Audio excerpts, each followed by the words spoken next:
Hello everybody, we're doing an early Tuesday video. I don't know if you know this, I have a little book nook corner in my Etsy store, so the links will be down below, and I have a bunch of really awesome books. When I'm out and I'm looking around, I see if I can find cool things that you guys might like, and some of these are new, some of these I've shown you before, but just to give you an idea, they're all health, psychological, and some magic. The magic ones usually sell out first. But I have some cool things. Here's a really cool book, Janet Rice. So this is Return to Appalachian Magic. So if you're into granny magic, folk magic, hoodoo, this is an excellent book. It is a follow-up to her original, which was Appalachian Magic, but which I actually just gave to a young witch who's starting out. So check this one out. And you don't have to read the first one to read this one. It has all sorts of really cool things and stories of her time in the Ozarks, and has spells mixed in with the book. So you have to read the book to get the spells, but this is a really good one. And if you don't see it in my book nook, because sometimes I don't always have the titles updated, let me know, or just get one of the listings in my book nook, and they're all the same price, okay? And just get a hold of me. Text me. My phone number is down below. Always text me and I'll get right back to you.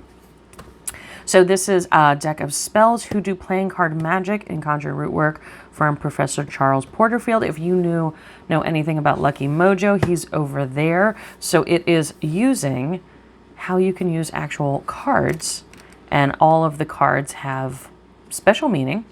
Okay, so you don't need a tarot deck. Actually, I first learned to read on a playing deck, even to this day. Right beside me, I'm here at my desk, and I have my tarot deck that you guys always see me use, and I have just a standard playing deck, and I use both of them, okay? So you can divine quite a bit. You can divine the divine just from a regular playing card deck, okay? This is a very good book also. Now, we're going to get into some other... Should we do the magic ones first? Let's do all the magic ones first. I don't know, they're all magical to me. This is a beautiful rune book. Excellent. And this has rune cards. It doesn't have the actual... But you can learn by rune cards or runes. It goes through everything. And here's what I really love about this book the most, is it has these correspondence tables in the back that tells you, all the different stuff, has glossaries, but it goes through a lot of the original theory, the ancient traditions of the Norse world, the lore, and it really brings it into the modern day. So it ties them very well both together, saying all the cards will have that, and then, like the English version, okay? And there you go. So this is a great book if you want to start doing runes or rune cards. You can do either one. Let's see. Now we get into more of the brain stuff. The Bhagavad Gita as it is. So this is not it is a magic book. I think it's magical. I think just like the Bible, there's a lot of magic in it.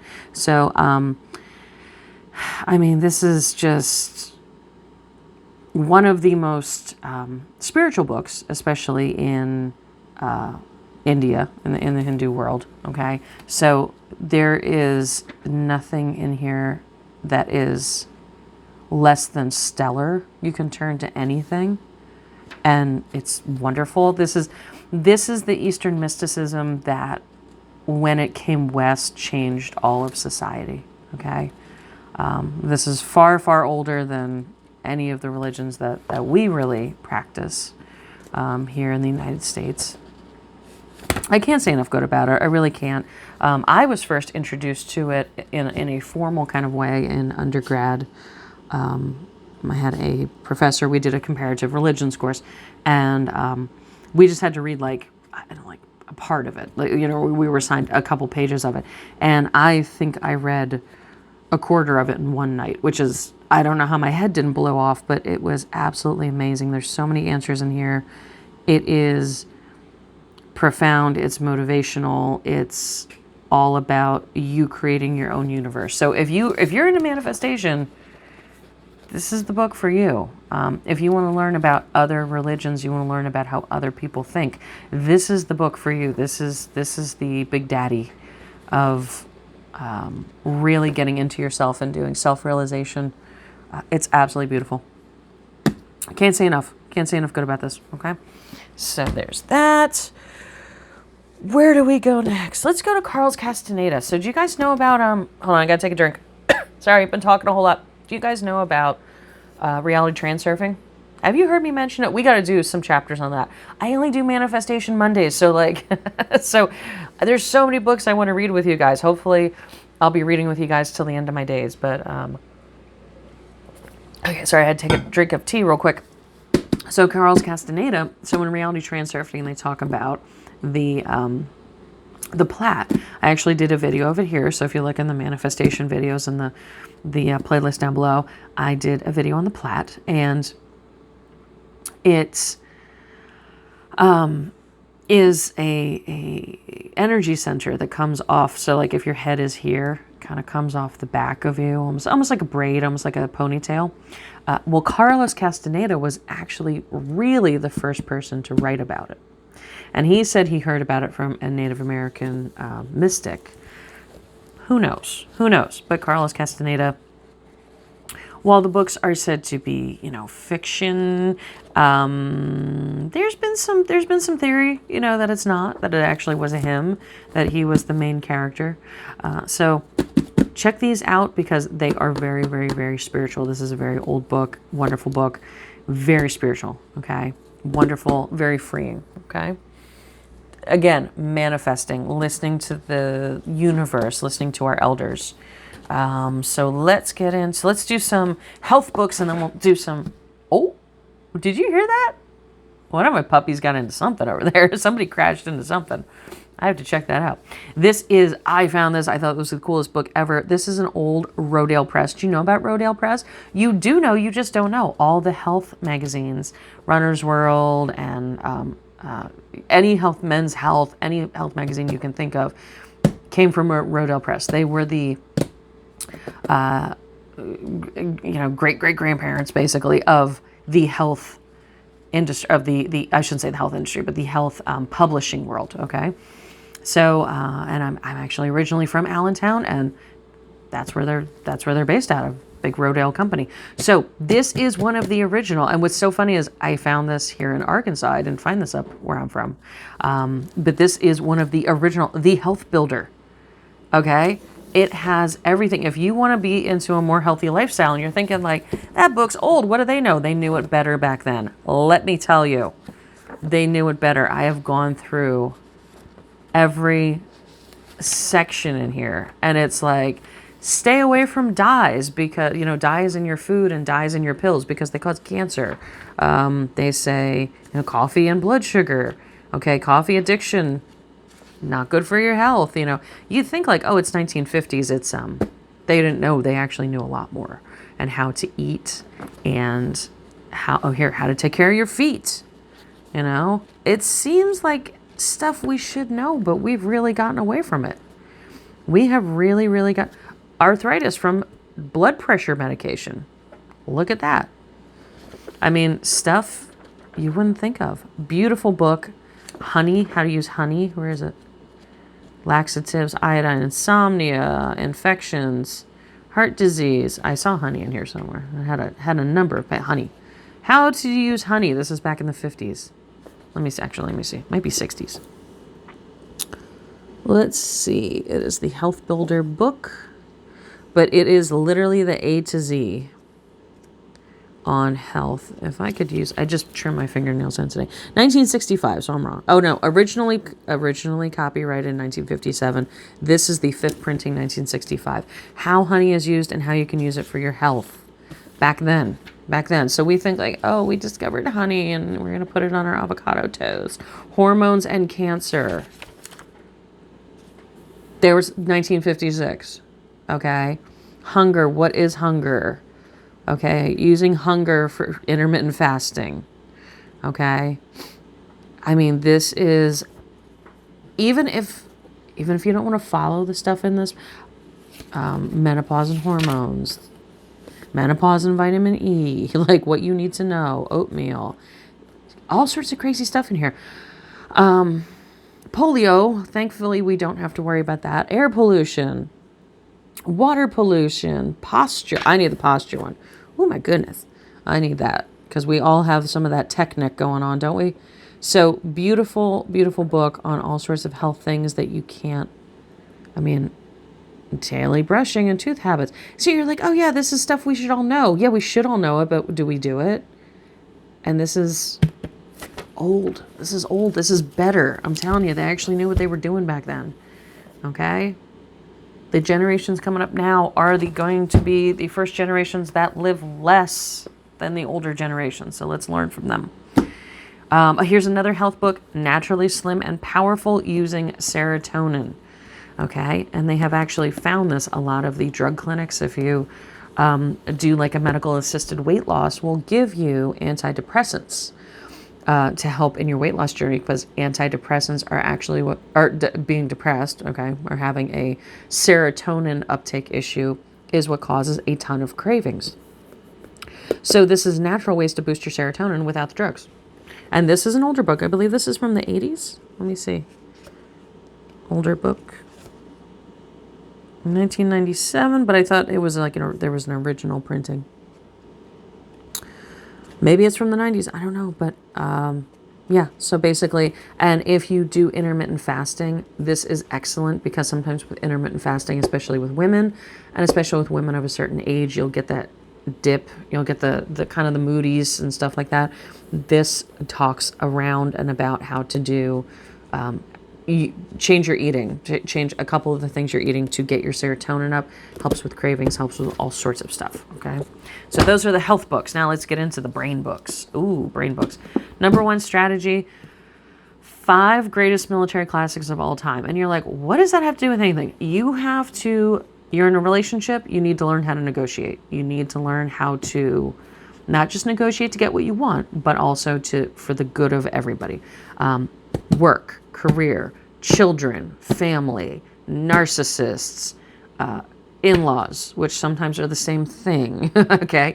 Anything that billing, you get billed something wrong. You need to call them up and talk to them and get something taken off your bill. You don't have to read all of it. It's thick as all get out, but these are 5 of the greatest. And Sun Tzu, this first book, which is The Art of War, okay, because it's 5 books in one. So Sun Tzu takes up, let me see, till here, okay, just that much, not too bad, okay. Sun Tzu takes up that much, and my screen just went dark. I know my lights are still on because I have the external lights, but let me plug my phone in real quick here so that I can see you, because apparently I've been talking so damn long I used all my battery up. Let's see. Boop. Okay, there we go. So just this Art of War section right here is worth it. You read that much, boom. You are a negotiating master, okay? But it does, if you want to go on and read the other ones, it does teach you a lot of other strategies. And they really are strategies for life. I have to tell you, from debate team to learning all this stuff, and yes, I have read this book. I have read all these books many, many, many times. The oldest military treatise in the world, Sun Tzu. They still study him everywhere, all the time. You will, if you learn this stuff, you will be able to use it daily. You gotta forgive me, my throat's killing me. I've had a long day. Hold on. I talk all day, every day. So pardon my raspiness. Okay, so this is Roman, trying to think, Prussian army. Who's this? Napoleon. Yeah, Napoleon, Sun Tzu. Okay, if you want to win at life, I'm telling you, relationships, doctors, banks, jobs, children. If you have children and they're gonna be teenagers, if you want to outsmart them, get this book. You can. Oh, I can't say enough good about this book. Cannot. Okay, but I have to move on. Philosophy and cybernetics. What are cybernetics? It's literally brain hacking. And this was brain hacking back before it was called brain hack, right? And don't freak out when you see this. I get used books all the time. Okay, so this was a used book. When was this written? 1967 is the copyright. Okay, now this is wonderful. I'm trying to think of the other guy, Robert B. Stone. Robert B. Stone really popularized a lot of the brain hacking, which is what cybernetics is.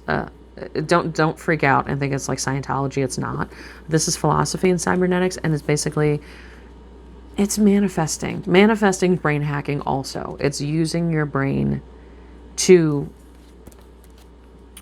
kind of, you're in control of your brain. A lot of times you're just on autopilot and you don't realize it. So it's becoming aware and taking control of your brain and making your brain and your body and your life do what you want. Okay, it's wonderful. It's absolutely wonderful. So that's what cybernetics is. This is a gem of a book to have. Okay, and don't think you need like the newest book. You know what the newest books are? They're copies of the older books. Okay, so it's better to get it from these original people that actually knew what they were talking about than the people that have copied the copies. Okay, how to get anybody to do anything you want. Never be lied to again. Never feel powerless again. So I don't want to be gender specific here because that's not cool, right? But I get a lot of calls from women who have some trouble with their menfolk. Okay, and I'm not being gender specific here. I'm just telling you my anecdotal evidence, and a lot of it has to do with maybe not having the skills of knowing, like, when you know somebody's lying to you, but you don't know how to trap them, you don't know whatever. This will give you the absolute advantage. Okay, 100%. Same thing, work, kids, relationship, family, bill collectors. You got to go to the doctor and they won't listen to you. Okay, how get anybody to find you irresistibly attractive? How you do that? How to appear calm, cool, and confident in any situation. I do that one all the time. I'm a shaking mess sometimes, but I don't seem it. Okay, does his story check out? How to spot a false alibi by asking a single question. I mean, beautiful book, beautiful, beautiful book. And it is just basically getting your psychology right, okay? Getting your head right. The best way to bake bread. The best way to break bad news, okay? So, beautiful. Every situation, stop verbal abuse instantly. Okay? I can't say enough good about this book. Honestly, all these books, that's why I grab them when I see them. That's why I have them on my shelves, and that's why I want to offer them to you. Excellent books. A lot of these you can't find anywhere, or they're rare, or they're out of print, and everything is included. It is one price. If you don't see the book you want on listing on Etsy, go to Etsy, go to the Book Nook. Just text me and I will put together a package for you. If you want a few books, let me know and we can work out a price. And that is my story on the books, okay? So have a great night, guys. Thank you so much. Or have a great day, I should say. Have a great day. Thank you for checking out the Book Nook with me. And I'll have a new product video coming up in a little bit here.